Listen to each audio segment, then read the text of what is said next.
दो नटखट पिल्लों का आना हमारे घर में बहुत खुशियां लेके आया। निक्की, एक शरारती जर्मन शेफर्ड, और जैकी, एक प्यारा सा मिक्स ब्रीड, दोनों ने बहुत जल्दी सबका दिल जीत लिया। उनकी नटखट शरारतों से हमारा घर हंसी और खेल से भर गया।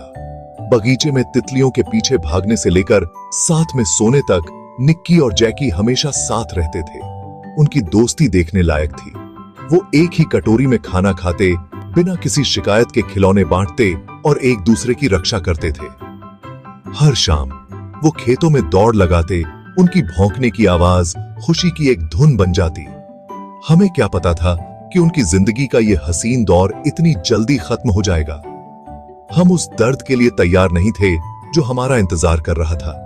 एक ऐसा हादसा जो जैकी के साथ हमारे रिश्ते को हमेशा के लिए बदल देगा।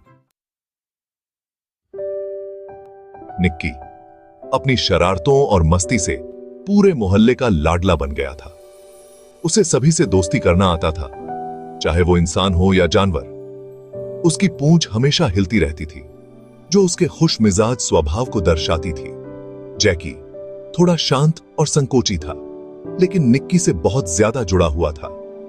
वो सिर्फ दोस्त नहीं थे, वो सगे भाइयों जैसे थे। वो एक साथ सोते थे, उनके खर्राटों से पूरा कमरा गूंज उठता था। वो एक दूसरे के साथ उछलते कूदते, एक दूसरे के कान खींचते और धूल में लौटते रहते थे। उनका रिश्ता अटूट था, प्यार और वफादारी की एक खामोशी भाषा जो सिर्फ वो दोनों समझते थे। वो एक ही आत्मा के दो हिस्से थे। उनकी जिंदगी एक दूसरे के साथ रोमांच और प्यार के धागों से बनी हुई थी। एक धूप वाली दोपहर हमारी दुनिया ही उजड़ गई। निक्की, जो हमेशा रोमांच की तलाश में रहता था, फाटक खुला पाकर बाहर निकल गया। तेज ब्रेक की आवाज के बाद एक दर्दनाक चीख सुनाई दी, जो हमारे जहन में हमेशा के लिए बस गई। निक्की को एक पिकअप ट्रक ने टक्कर मार दी थी। हम उसे डॉक्टर के पास ले गए। हमारे दिल डर और उम्मीद से धड़क रहे थे, लेकिन बहुत देर हो चुकी थी। वो चला गया था। घर में सन्नाटा छा गया था, उस शरारती जान की याद दिलाता हुआ जो अचानक हमसे छीन गया था। जैकी कुछ गड़बड़ होने का अंदाजा लगाकर निक्की के पास से हिला तक नहीं। वो धीरे धीरे रो रहा था, अपने दोस्त के बेजान शरीर को छू रहा था। उसे समझ नहीं आ रहा था कि क्या हुआ है। उसकी आंखों का दर्द हमारा दर्द था, एक ऐसा गम जो शब्दों में बयान नहीं किया जा सकता था। निक्की के जाने के बाद हमारे घर में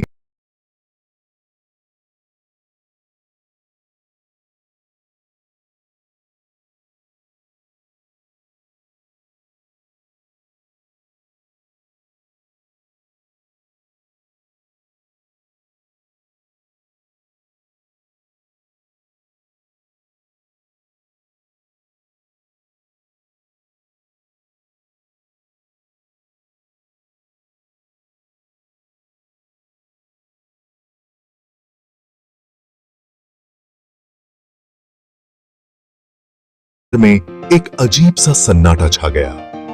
जैकी, जो कभी जिंदादिल और शरारती हुआ करता था, अब चुप और उदास रहने लगा। वो अपना सारा दिन निक्की की पसंदीदा जगह पर बिताता। उसकी आंखें अपने खोए हुए दोस्त को ढूंढती रहती। हमने उसे दिलासा देने की बहुत कोशिश की, निक्की की कमी को पूरा करने की कोशिश की, लेकिन कुछ भी काम नहीं आया। एक शाम जब हम साथ में पायरेट्स ऑफ द कैरिबियन देख रहे थे,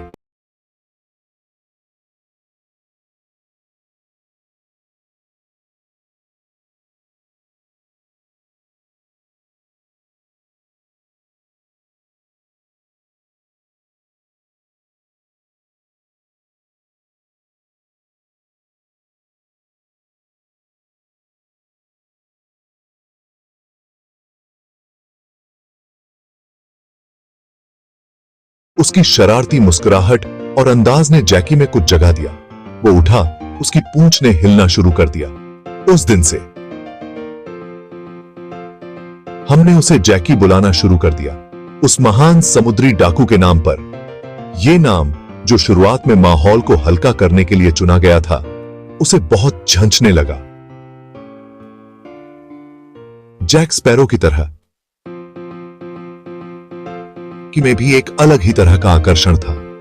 उसकी आंखों में एक शरारत थी जो बता रही थी कि उसकी खुशी जल्द ही वापस आने वाली है।